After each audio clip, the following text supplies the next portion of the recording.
What's harder than hearing you have cancer? Telling your kids you have cancer.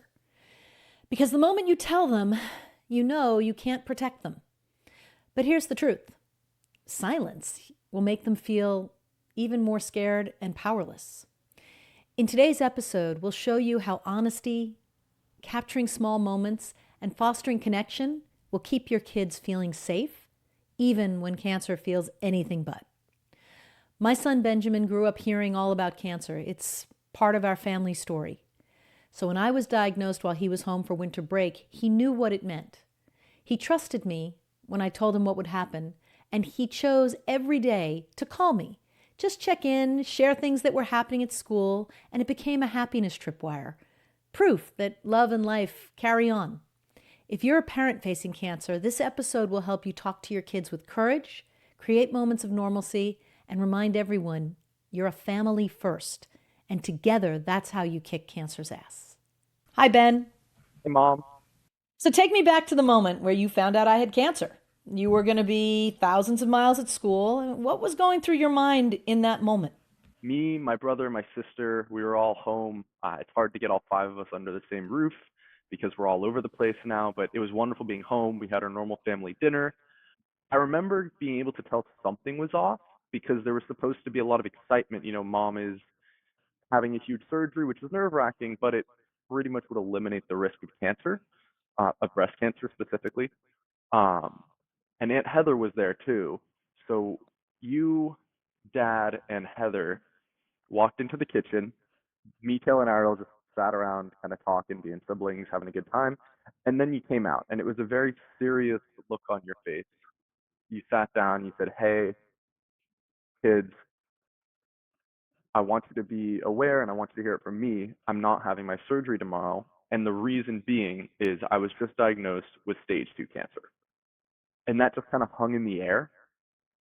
We all looked around. We knew what it was. I was 21, my brother 19, and my sister was 16.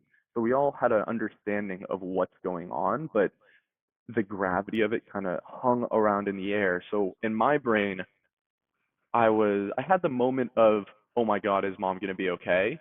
But being 21, having the ability to kind of push those emotions to the side and let logic take over, for me it was very much, okay, I know and I trust that she is going to both deal with this and have the appropriate people around her to deal with it. Let me make sure my siblings and myself are going to handle this and these next few months okay. Yeah, you were there pretty quickly. I think we were very transparent with you. I was very transparent about what we knew, what we didn't, that it was very small, that it hadn't been there in June, that, doctors were confident that this was going to be good, but that I didn't know who my oncologist was going to be. I didn't know how I was going to be treated, but I was going to be treated. And of course, we had the stories of your Aunt Tracy and your grandmother who had the same kind of breast cancer, younger, were treated and are still in our lives, vibrant, fabulous today. How did knowing you have family members who had already kicked cancer's ass impact how you perceived this news? I think that actually is the reason I was able to logic it out so quickly.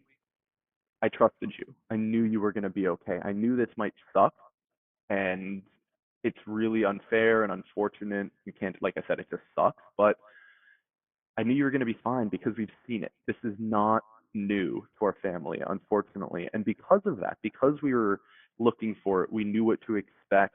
I knew, as your son, that mom is going to be okay in the long run. Again, these next few months might be really hard for her being at home, not having two of her kids around, but having the family history of survival, not just survival, of thrival, it really put a lot of confidence for me, in you and your team and your ability to understand what's going on. I think I have to rename the last chapter of the book Thrivership. I think you just created words. I love that. So, you knew you're going back to school. It wasn't an option for you to stay home, and you went to school across the country, as does your brother, as will your sister. And so you knew while I was going through this, it was unlikely you were going to be able to just come by and give me a hug or check in on me. How did you process, how did you feel about being far away and about not being able to see how I was? So first of all, there is always an option to come home. I knew that's not what you wanted. I knew that's not what I wanted, and I knew that wouldn't have been helpful for anyone. But just want to make it clear, if I was your only caretaker, I would have been there, taking care of you, figured out the rest of my life later. I'm very grateful that I didn't have to be your primary caregiver, and there were other people who had already stepped up. That being said, when I was going away, the hardest part was, like you said, I can't go give you a hug. I can't do all of these affectionate things. I love giving my mom a hug. I try and give you as many as I possibly can because I don't get to give you enough. Um, but yeah, it was very frustrating almost not being there for you, feeling helpless, feeling like I could be doing more and I'm not. Did you feel, was that a feeling of guilt? Was that, and again, what did you do to deal with that feeling? And I don't know if you harnessed it or what have you. Yeah, for me, it wasn't as much of a feeling of guilt. I know for my brother Taylor, he was incredibly guilty. I had more of a, I very much logicked it out. I think I approached it the same way you approached your mother having cancer of what's going on, what do I know, what do I don't know, and how do I deal with those. So I very much logicked it out. The guilt wasn't there, but the helplessness and the inability to emotionally support you, apart from giving you a phone call every day, which is how I actually did deal with it. Mm-hmm. That was the hardest part. And again, like the way I solved it was I figured, and I remember the story very vividly, but I just started calling you every single day. And still to this day, what's it, almost 3 years later, I call you every single day because I love talking to my mom. I know she's always on my side and I know it makes her happy. And it's such a boost in her day as well as mine to hear my voice, tell her about the good things, the bad things, the random stuff that happens during the day. And that was the way that I found I could deal with and process the emotional distance or the physical distance and the problems that I had with emotions. Well, and it was one of those happiness tripwires that continues to be in my life. But people often wonder, I'm far away, what can I do? And the power of a quick phone call. And not a quick phone call, how are you? Your phone calls were always, hey mom, I'm walking from X to Y and I just finished this class. Let me tell you the craziest thing that just happened. Well, And also, one other thing is you were very transparent with me. You told me Wednesdays were cancer days. So I knew on Wednesdays that was the day where it was, how are you? And it was, how are you is not, oh my God, you're sick. It was more like, man, this sucks. Like, how you doing, mom? But every other day, because I knew for a fact that other day was not a cancer day, it was, yeah, I'm walking to class or I'm walking from class. I just had this cool meeting with the guitar club or whatever.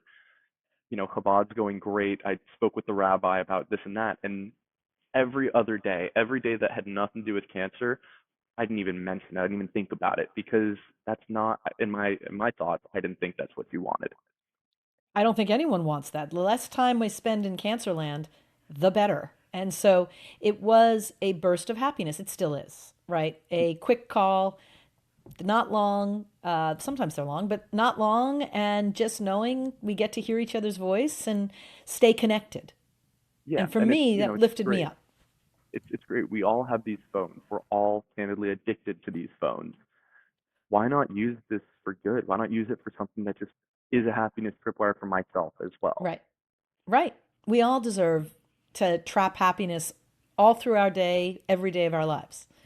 Yeah, and So, using the cancer diagnosis, the treatment as kind of an additional reason, because you're my mom and I'll always want to talk to you, but an additional reason to reach out to you and to say hi was very made it so easy just to do. There was mhm. no, oh, but I can reach out tomorrow. No, it's just do it today, dude. You have time. You're walking.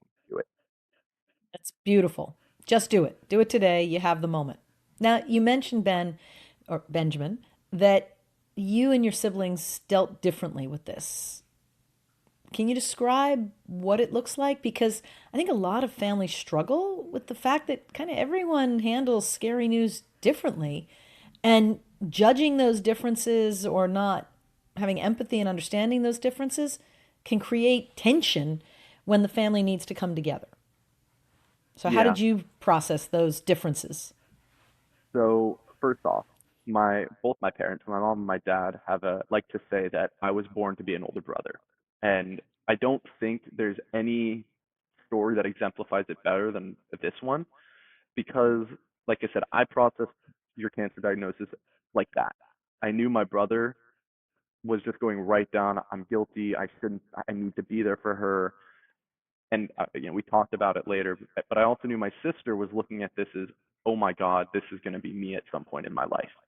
And she's right. It statistically will be. Could So be. Could be. it Let's could not be. will it. Fair enough. It statistically could be, but it's better to mentally prepare yourself as you've done. It's better to mentally prepare yourself than go in blind. So what we did is after you, Dad, and Heather talked with us about it, we we all went into my sister's room. So it was the biggest one, and I remember we hugged each other and we just cried and kind of let a lot of those emotions out of like, oh my God, mom has cancer. This is scary. And then my brother kind of went on a tangent, going, I don't know if I can go back. I don't know if I can go play baseball this year. I need to be here for her. How's it fair for me? He kept using the word fair. It's not fair. Um, and I looked at him. I looked him dead in the eye. I said, Taylor, stop. That's not what mom wants. It's not. She does not want you to sacrifice your baseball career, your college career to be here for her. She wants you. What's gonna be the biggest happiness tripwire you can do from her is you're gonna go out there and you're gonna absolutely crush your baseball season. I used a little bit more coarse language, but that's for me and him. You're gonna go crush your baseball season. You're gonna do an incredible job at school, and you're gonna tell her about it, and you're gonna show her how much you care by performing at the highest caliber.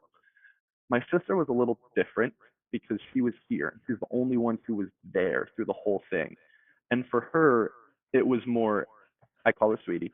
Hey, sweetie, if you ever need anything, you ever just want to talk, you're having a rough day, and you feel like you can't talk to mom, I'll pick up the phone no matter what.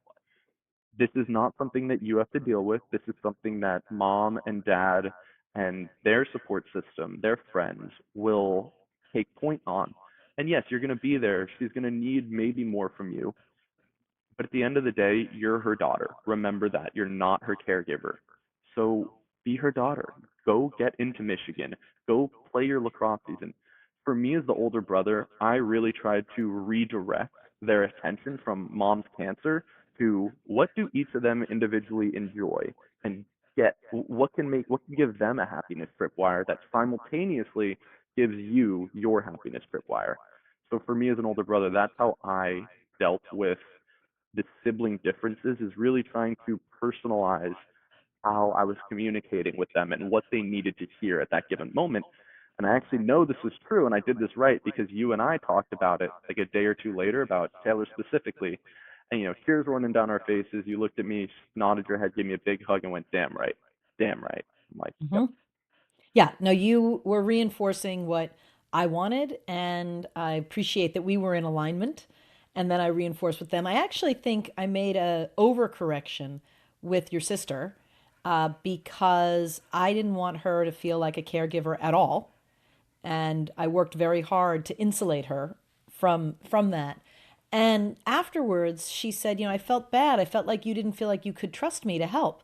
And I said that wasn't it at all, but that was her interpretation. It was, I didn't want to disrupt her high school experience. I remember how it felt to be, I was the same age. I was 15 and she was 15, and it was my sophomore year and it was her sophomore year, and it was very lonely. And I did have responsibilities in the house to cook when mom had chemo and to try to keep life feeling normal when it didn't. And I didn't want Ariel to have that. But the message she got was she wasn't as needed or she wasn't as trusted. And I've said to her afterwards, I apologize. I should have asked her what she wanted to do, and then we could have made plans around that. But I think we that's all learn. very fair, very fair. And, hopefully it's not something we ever have to deal with again. But if it is, I think that's very true. You should ask what people want to deal with. The reason I went down the route I did is I could feel both of my siblings spiraling. On top of having cancer run in the family, we also have anxiety, and I could feel that starting to take over. I somehow dodged that bullet, but I could feel my siblings starting to spiral and go down a path that just wasn't going to be useful or helpful to anybody. So by redirecting their attention to something that I knew it was easy for them to focus on, it gave them a way to help without, driving mom to her infusions or researching X and Y thing. Right. Right. Not what I needed from them. Exactly. So, were you more in touch with them when I was going through treatment? Was that part of how you three supported each other? No, I supported my siblings by being interested in what they were doing. I wanted to let Cancerland be Cancerland and life be life. These are two separate things. I think we might have had two or three conversations individually about it, but that's out of 60, 70 conversations, right? So it really wasn't something that came up because for me personally, I didn't want to focus on it. Mm-hmm. This is somewhere I felt so powerless, and I just really wanted to focus on the other aspects of life that are huge.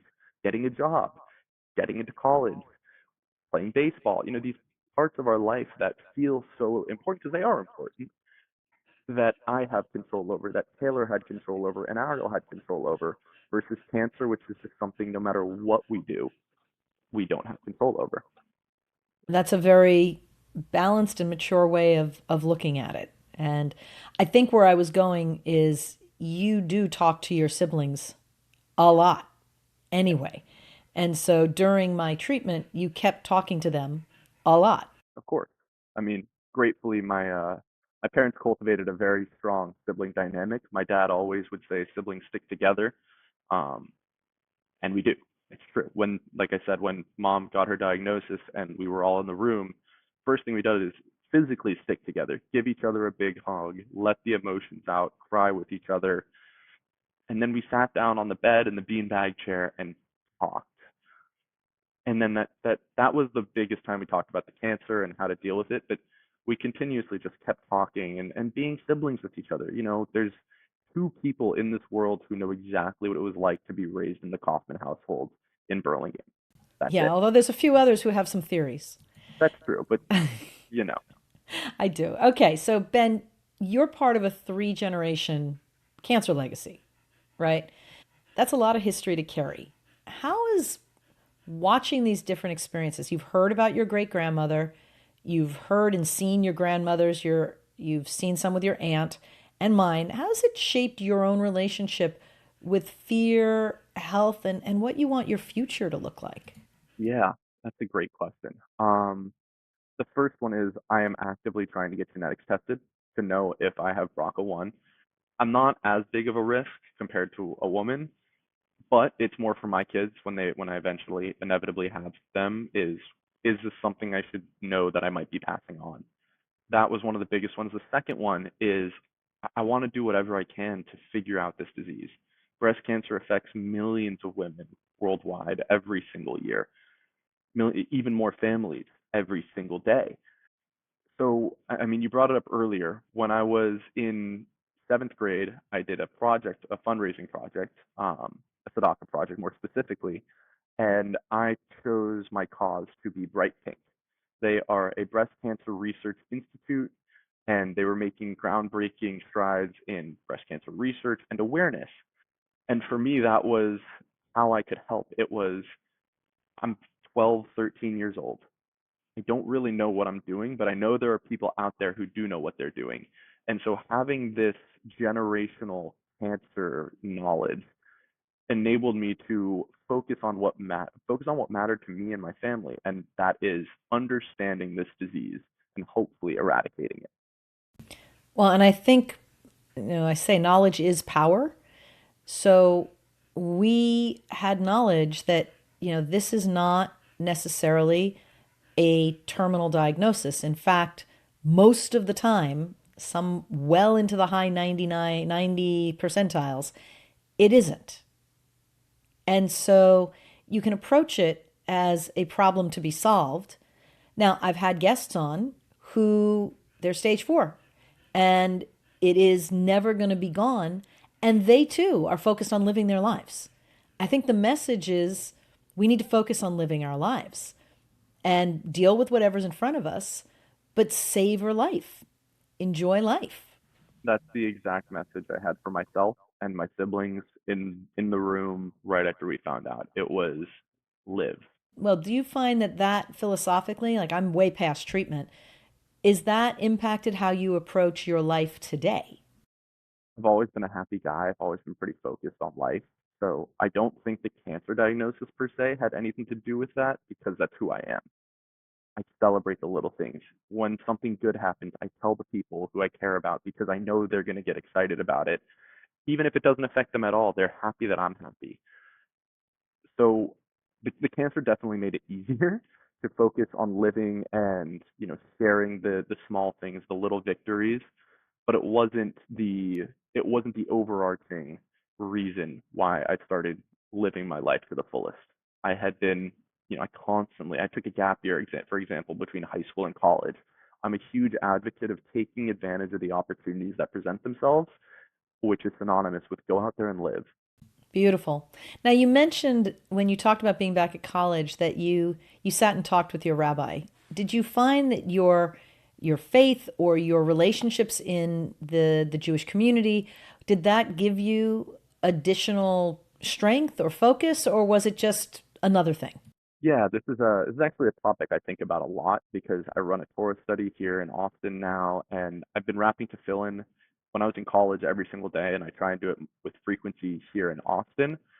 But my rabbi made it very clear of if you ever need to say Misha Berach, the prayer for healing, um, let me know and we'll do it together. He also explained every piece of like the Jewish healing journey to me. We sat down one on one and talked about it. And then when I would rap tefillin, which is a practice for Jewish men, um, I would every single time, and I still do to this day, by the way. I wrapped a fill in yesterday, and I pray for health to my family, or I ask, and I'm like, out of the things I want, the number one thing that is the most important to me, it's the first thing I say after the Shema, is I want my family to be healthy. And when you were going through cancer, I would go, I want my mom to be healthy. When stuff was happening with my grandmother's back, I want my grandmother to be healthy. Um, and so having the connection to faith gave me moments of clarity, or gave me the ability to get these moments of clarity, which are so unbelievably important because life is crazy. And I needed those moments to take a step back and say, okay, what's going on? What do you need? And my rabbi, my faith, my Jewish community was very helpful in enabling me to get those moments of clarity with ease. It's interesting. There's a an influencer I follow who runs UN Watch. His name is Hillel Fold. And one of his things is he raps tefillin, which, for the listeners who don't know what that is, there's a line in the Bible that says, "You shall bind them for a sign upon thy gates, and they shall be for frontlets between thine eyes and upon thy heart." So the way the rabbis interpreted this is they came up with a way to put those words in boxes, they're leather boxes, and women can do it as well, but it's a commandment, an obligation for men. And they put one on their head and they wrap one on their left arm for their heart, and they say these prayers. And it is a moment of intention. So Hillel Fold calls it his daily meeting with the CEO. I like that you were talking, putting out into the universe, and that you continue to put out an intention for health and strength of those you love. I think that's really great. Thank you for it. Of course. And, I know people do it for me. I know people do it for people they don't know. And so if I can do it for somebody I love and care deeply about, and it costs me literally nothing, I'm already wrapping to fill in, getting this moment of clarity. Why would I not? Exactly. All right. So back in college, we're talking about this happening at college. You're surrounded by your friends and peers. Who was really involved during my cancer journey, and why did they show up how they did? And how did those friendships, how did all of your friendships evolve, deepening, fading as I went through treatment or as you experienced it? Yeah. I had a very great, thankfully, by my junior year of college, like second semester junior year of college, I had a very strong friend group. I knew these people. We'd been friends for well over a year, going on 2 years. These were my people at this point. And I felt very comfortable talking with them about it. Now, that being said, I don't think I told the entire group until about 2 months after this happened, after I was told about the diagnosis. I did, however, tell certain people individually that I felt much closer to, that knew me at a deeper emotional level, um, because if something was going on and just emotions were running high, I just wanted one person.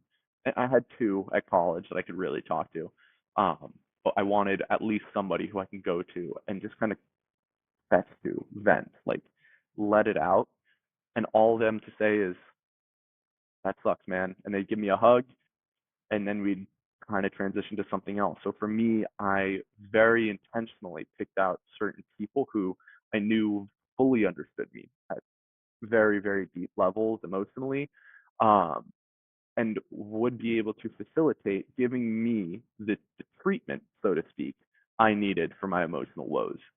That's great. I'm glad you had them. I'm glad they stood up for you and were there. I The other thing is I actually spoke with one of my professors about this too, um, because like you say in your book, it affects just about every single American. So I kind of took a gamble and said, yeah, it's cancer broadly has affected you at one point. And I built up a relationship with my professor over 2 years. So he knew who I was, and he knew I was a smart enough guy that, I'm not coming to you and asking for leniency. I'm coming to you as a support pillar, a pillar of support. And I told him what was going on. And I was basically just like, hey, you've been around the block once or twice. Can we just talk about this, kind of rationalize it out, and help me kind of understand what I'm dealing with and what I can do and how I can keep being a student as my mom goes through such a tumultuous time. And this professor was not somebody I had a personal relationship with beforehand. It was a professional relationship, teacher student, but it became much more of a, hey, how you doing, man? I'd go into his office when I'm going between classes, go, hey, what's up? And he'd go, how you doing today? All's good, life's good. We kept like a once a week cadence where I just walk into his office and knock on the door, how you doing? And it became an additional way that was completely separate from my friend group. I don't think any of my friends ever interacted with this professor. But it was a way for me to get another pillar of support that I think everybody has access to if you're a student. Professors are there for you. They're there to help you, whether that be academically, mentally, emotionally. They are there for you. So go and ask. So, pillars of support is a great phrase, just a great phrase. We all need to build that dream team. We need to find those pillars of support. And the interesting thing is, if you don't put all your weight on any one of them, but you spread it out, the pillars don't get tired and they're not burdened. It's just a little bit, just a little bit. So, And building on that too, I did put more onto one specific pillar. She knew what was going on and she was totally okay with it. But I didn't put everything onto her. It wasn't any time something happened, I went to her. And it wasn't every time I went to her, I wasn't only speaking about the bad stuff. I very much try to be positive with people because positivity is super fun and negativity makes me feel bad. So I would rather just be positive with the people who I love and care about. And by mixing in, yes, you need to have multiple pillars. They don't have to be even though. You don't have to rest on them evenly. You can give more or put more on one person. Just make sure not to put everything onto one person because then they will crumble. Then it will be too much. I agree. That makes complete sense. All right, let's jump into the lightning round. So this is just your first response. What do you think? No deep thinking here. Okay? Hit me. All right. If you had to choose one piece of advice for other kids whose parents got cancer, what would it be? Do what makes you happy because that will make them happy. What's the one thing I did during treatment that either really helped or really annoyed you? Hmm. I don't think anything annoyed me about your treatment. You were pretty independent when it came to it, or at least independent from your children. Um, but one of the things that really helped was you were transparent with everything. When you're going into treatment, when you got your port, when you were going into surgery. I actually remember at the beginning, the first conversation, you didn't know if you had stage 2 or stage 3. Um, but you were transparent with us that you didn't know. And then when you found out it was stage 2 or it was like stage 2C or something like that. A, 2A, Stage the 2A, stage light, the 2A. littlest amount of stage 2 you could ever have. Perfect. But once you found that out, you were transparent with us. You didn't hide. You didn't make me ask. You just told.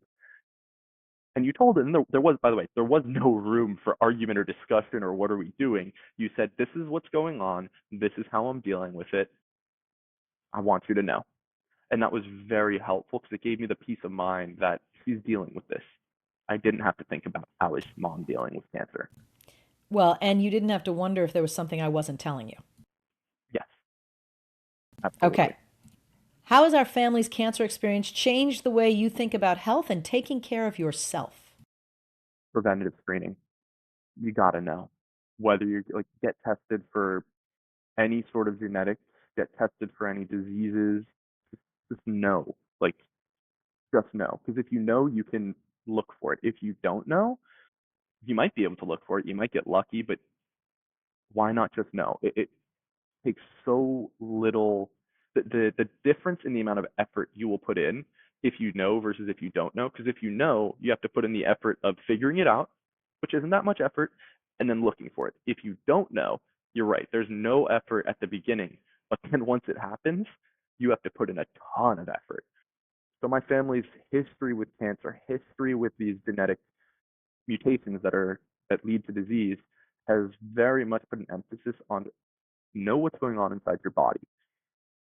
Get Yes, get the information about your genetics, but you tend to live a pretty healthy lifestyle. You exercise, you eat well. You've always been quite passionate about sleep. that is true. But that's more like me personally. I try and work out 5, 6 days a week, eat as healthy as I can. Um, but yeah, it's I don't think the cancer for me personally had a large impact on my health because I had really started working out before you got diagnosed with cancer.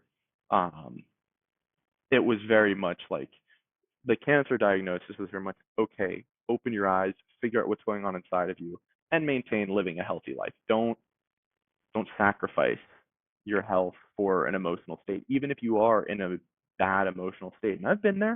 It doesn't happen often, but I've been there. I try and just go work out because the endorphins help. It's a happiness tripwire for me. It makes me feel good about my body, about myself, about my health. Beautiful. All right.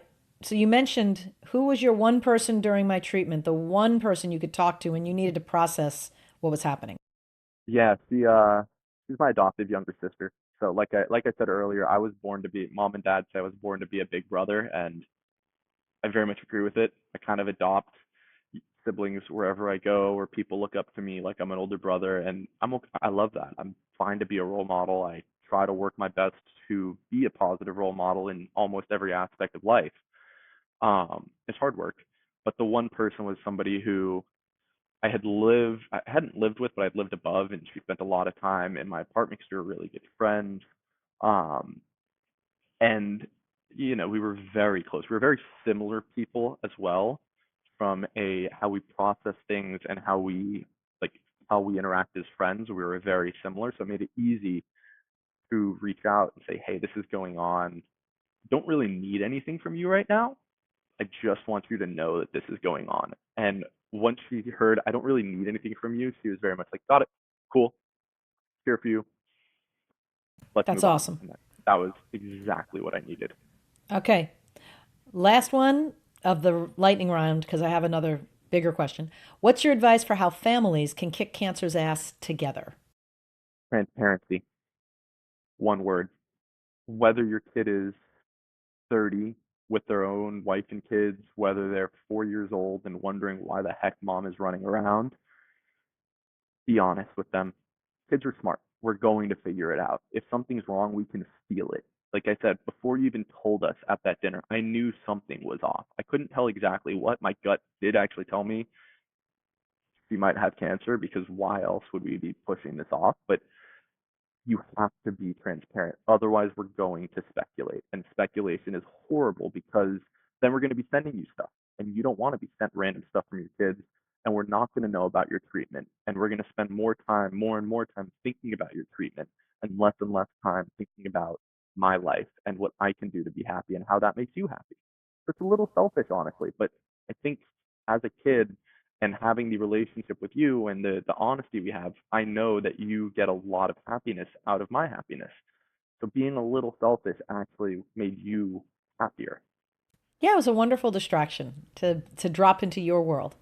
Now, you mentioned when I saw you pre-surgery, because you had just come home from school, I think. Did you come home before I had my surgery or did you come home after? I think just after. Just after. So, what were you feeling as you're preparing to come into the house? I've just had this bilateral mastectomy and deep flap. I still have drains. My hair, I still had my hair, but it was a lot thinner. And I'm just would love to know what you were feeling, what it was like, and kind of what happened next. Um, A, I knew my mom was healthy. She had the surgery. She was cancer free. We're good on that first front. And B, I got to give her a hug. I got to, spend time with her. And the story about the walks is like when you were recovering, you weren't allowed to do, physically intensive or even like large physically exerting tasks, lifting, walking, running, you name it. And I remember I was taking the dog for a walk just around the block, something small.